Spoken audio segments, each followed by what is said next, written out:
Ana, zašto ste se odlučili za ovo?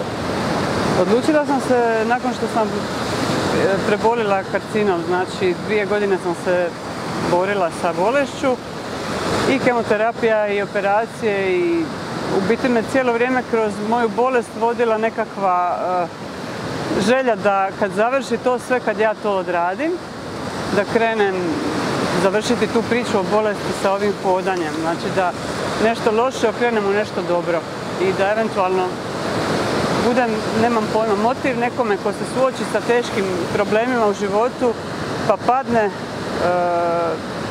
da kaže evo mogu i ja se boriti sa svojim problemima. Znači, to biste poručili svima koji prolaze kroz istu borbu u životu kao vi?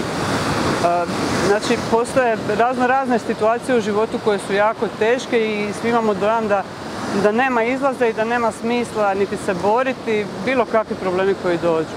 Ali u biti kroz bolest točno skužiš koliko je važno i svaki dan i svaka lijepa stvar, a znamo živjeti i ne primjećivati toliko toga lijepog oko nas. Tako da zaista ne smijemo odustati, bez obzira koliko mi bili na ovom svijetu. Svaki dan se isplati probati uživati.